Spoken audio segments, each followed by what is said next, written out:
अस्सलामुअलैकुम स्टूडेंट्स, उम्मीद करता हूँ आप सब खैरियत से होंगे। आज की इस वीडियो में हम स्टार्ट करेंगे क्वेश्चन नंबर 43 से। बुक है basic statistic of first year by Mohammad Salim Akhtar. Question number 43 की स्टेटमेंट देखें। Given the following information, summation f is equal to 76, summation f x is equal to 572, summation f x square is equal to 4848, summation f x cube is equal to 44240 and summation f x की power 4 is equal to 4,25,280. Calculate the first four movements about the mean and test the distribution for symmetry and normality. ये question अब हम कैसे करें, चले solve करते हैं। Question की स्टेटमेंट मैंने लिख ली है।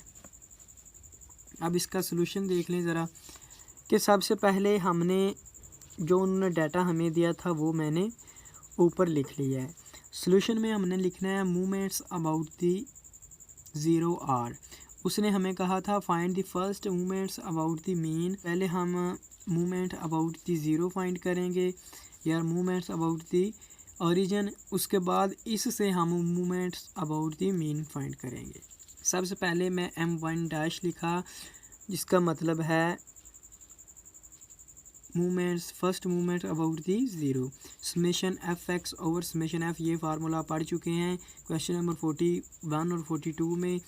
तो इधर समेशन एफ एक्स हमारे पास ये था, हमने इधर पुट किया। ओवर में समेशन एफ हमारे पास 76 उन्होंने दिया था, वो मैंने लिखा।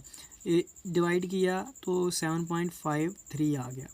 इसके बाद M2 का फार्मूला वही है, सिर्फ इधर हमने 2 लिख देना है। इधर 2 लिख दिया और इस बार वैल्यू ये पुट करेंगे, ओवर में 76 ही आएगा और आपके पास 63.7 आना चाहिए।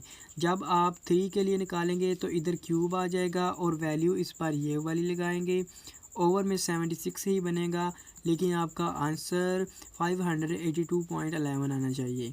और जब आप 4 के लिए फाइंड करेंगे तो इधर 4 आ जाएगा और वैल्यू आप ये वाली पुट करेंगे, ओवर में 76 ही लिखेंगे। डिवाइड करने के बाद आपके पास 5595.79 आना चाहिए। हमने फर्स्ट 4 मूवमेंट्स अबाउट ज़ीरो और मूवमेंट्स अबाउट ओरिजिन फाइंड कर लिए हैं। अब हम first 4 movements about mean find करते हैं इनसे। अब मैंने लिखा movements about the mean are M1 is equal to 0 और उसके बाद M2 कैसे फाइंड करेंगे, ये फार्मूले आप पीछे पढ़ चुके हैं कि M2 माइनस M1 का स्क्वायर, इधर ये वाली वैल्यू आएगी और इधर इसका स्क्वायर आएगा। ये मैंने लिख लिया, ये आपके पास 7.09 आना चाहिए। उसके बाद M3 कैसे फाइंड करेंगे कि M3 माइनस 3 M1 M2, इनकी वैल्यूज़ पुट करेंगे सिंपली, प्लस 2 M1 का क्यूब। ये फार्मूले आपने याद रखने हैं। वैल्यूज़ लगाएंगे इनकी सब की और उसके बाद इक्वल करने के बाद माइनस 4.99 आना चाहिए। M4 का फार्मूला ये है, ये फार्मूले मैं आपको करवा चुका हूँ पिछले क्वेश्चन में, इसलिए मैं अब इनकी डिटेल नहीं बता रहा।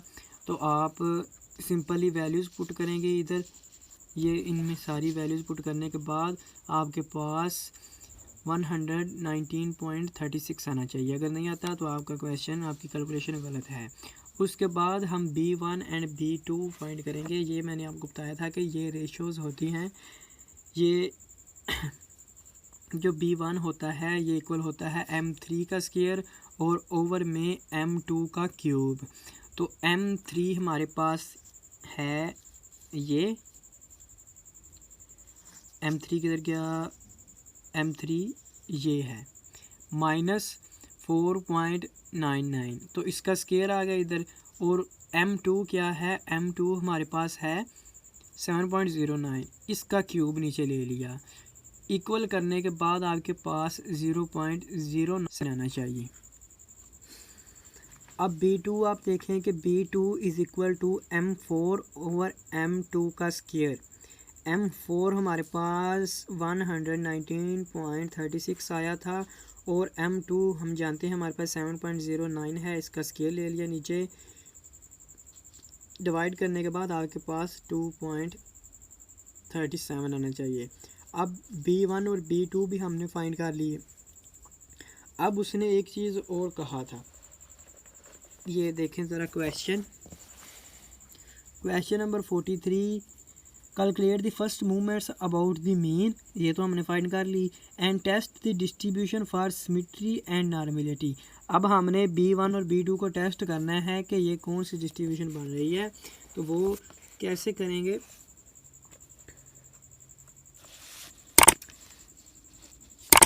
हमने लिखना है since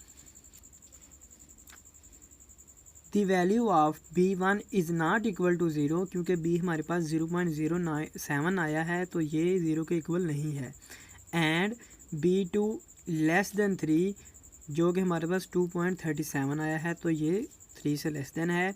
therefore the distribution is not symmetrical and is hence not normal, ये ना सिमेट्रिकल है, ये ना नॉर्मल है। इट इज़ प्लेटिकार्टिक,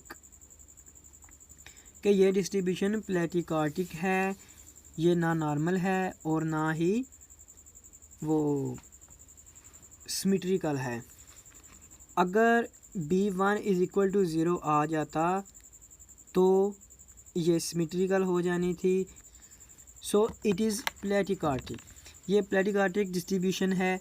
ये हमें कैसे पता चलेगा, आप ज़रा अपनी बुक के पीछे आएँ, चैप्टर के ओवरव्यू में, यहाँ पेज नंबर मैं आपको बताता हूँ, पेज नंबर 183, ये सब की डेफिनेशंस लिखी हुई हैं इधर। ये है प्लेटिकार्टिक डिस्ट्रीब्यूशन, इसकी तारीफ देखें, a frequency distribution characterized by a flattening in the central position. और उसके बाद ये है symmetrical distribution, a distribution is called symmetrical distribution if its frequency curve has the same shape on both sides of the central line which divides the curve into two equal parts in a perfectly symmetrical distribution. The value of the mean, median and mode are equal and the two quartiles are at equal distance। कि ऐसी distribution है जिसमें mean median mode equal आए और वो curve को दो हिस्सों में बराबर तकसीम करे, वो सिमेट्रिकल डिस्ट्रीब्यूशन होती है। आप इस चक्कर में ना पढ़ें तो अच्छा है, आप यही याद रख लें, सिर्फ ये इतने पेपर में नहीं आते क्वेश्चन, कि अगर B1 0 के इक्वल ना हो और B2 लेस देन 3 हो तो वो प्लेटिकार्टिक डिस्ट्रीब्यूशन होती है। आप इतना बस याद रख लें, ठीक है। क्वेश्चन नंबर 43 कंप्लीट हो गया। क्वेश्चन नंबर 44 की स्टेटमेंट देखें, find the first 4 movements about the mean for the data given below taking u is equal to x minus 22/5। Group हमें दिया गया है 10, 14, 15, 19, 20, 24, 25, 29, 30, 34, 35, 39। फ्रिक्वेंसी हमें दी गई है 246831। हमने बताना क्या है, first 4 movements about the mean, यानी M1, M2, M3 and M4। Question में हमें जो दिया गया था, क्वेश्चन नंबर 44 है, ग्रुप्स दिए गए थे और उसके बाद फ्रिक्वेंसी दी गई थी। ग्रुप और फ्रिक्वेंसी ये दो चीज़ें हमें गिवन थी। तो आप जानते हैं कि अगर ग्रुप्स दिए गए हों तो सबसे पहले हम एक्स बनाते हैं। वो कैसे बनाते हैं कि इन दोनों को ऐड करना होता है और 2 पे डिवाइड कर देना है, जो भी आंसर आए उसे हम एक्स में लिखते जाते हैं। और उसके बाद उसने क्वेश्चन में मेंशन किया था कि u is equal to x minus 22/5। अगर आपको याद हो तो ये उसने मेंशन किया था कि u इसके इक्वल है। अब u कैसे फाइंड करेंगे कि अगर हम x में से माइनस कर दें 22 और फिर उसे 5 पे डिवाइड कर दें वैल्यू को, तो हमारे पास u आ जाएगा। इसका मतलब ये है कि ये मेरे पास कैलकुलेटर है। अगर मैं u is equal to x minus 22 और 5 यू हमने निकालना है तो हमें एक्स की पहली वैल्यू देखनी पड़ेगी जो कि 12 है। इधर मैंने 12 लिख दिया। फिर क्या करना है, इसमें से 22 माइनस करना है, -22 कर दिया। और फिर क्या करना है, इसे इक्वल करना है, -10 आ गया। फिर इसे मैंने डिवाइड कर देना है 5 पे, जो कि हमारे पास -2 बन गया। -2 मैंने इधर लिख दिया। अब अगली बार क्या करना है कि इधर 4 लिखना है। 4 इधर आ जाएगा एक्स की जगह, -22/5 जो भी वैल्यू आएगी इधर लिख देनी है। ऐसे करके ये सारा यू आपने फाइंड करना है। उसके बाद आपने एफ यू को आपस में मल्टीप्लाई करना है कि यू की हर वैल्यू को एफ की हर वैल्यू के साथ मल्टीप्लाई यानी ज़रब दे के इधर लिखते जाना है। इधर लिखने के बाद आपने एफ यू को फिर यू के साथ मल्टीप्लाई करना है, यू का स्केयर बन जाएगा। फिर स्केयर वाली को यू के साथ मल्टीप्लाई करना है, फिर यू का क्यूब बन जाएगा। फिर एफ यू को इसके साथ यू के साथ मल्टीप्लाई करना है तो एफ यू की पावर 4 बन जाएगी। अब हमने मूवमेंट्स अबाउट दी मीन जो हम निकालनी है ना, वो यू के ऊपर निकालनी है। इसलिए आप यू को यहाँ एक्स ही समझे, जैसे कि हम पिछले क्वेश्चंस में करते रहे हैं। इस बार यू के हिसाब से करनी है हमने, इसलिए हमने इसकी पावर 4 तक ली है। इन सब को ऐड कर लेना है, समेशन ले लेना है, इनका जो भी आंसर आए इधर नीचे लिखते जाना है। उसके बाद फ्रीक्वेंसी भी हमने ऐड कर लेनी है। फिर हम नीचे लिखते हैं movements about the class interval units are, यानी movements about the zero. m1 dash हम जानते हैं एफ यू और समेशन एफ के इक्वल होता है। एफ यू हमारे पास आया है ये 9 और समेशन एफ हमारे पास कितना है 24। 9/24 0.38। फिर m2 निकाला, इस बार 41 रखेंगे तो ये आ जाएगा। फिर m3 डैश निकालेंगे तो इस बार ये 39 रखेंगे। फिर हम m4 डैश निकालेंगे तो इस बार 173 रखेंगे तो 7.21 आना चाहिए आपके पास। ये वैल्यूज़ निकालने के बाद हम first 4 movements about mean find करते हैं। अब हम लिखेंगे movements about the mean are m1 = 0 और उसके बाद m2 का फार्मूला इस बार ये हो जाएगा m2 dash minus m1 dash का स्केयर मल्टीप्लाई h स्केयर। अब h क्या चीज़ है, ये बात आपको मैं बताता हूँ। अभी ये जो ग्रुप्स हमें दिए गए थे ना, इनके दरमियान हर क्लास के दरमियान जो फासला है वो 5 डिजिट्स का है। तो h वो इंटरवल है 5। h हमारे पास कितना हुआ फिर 5। अब हमने h की जगह 5 h स्केयर की जगह 5 का स्केयर लिखना है, क्योंकि क्लासेस के दरमियान इंटरवल 5 है। 5 का स्केयर इधर लिखने के बाद 1.71 m2 की जगह हमने लिख लिया ये वाला। और फिर m1 का स्केयर, m1 हमारे पास ये 0.38 था, इसका स्केयर 0.14 आ गया। मल्टीप्लाई बाय 5 का ये स्केयर इधर लिख लिया। 5 का स्केयर जो कि 25 होता है मल्टीप्लाई हो रहा है। अब इनको माइनस करने के बाद मल्टीप्लाई करेंगे 25 से तो 39.25 आपके पास m2 आना चाहिए।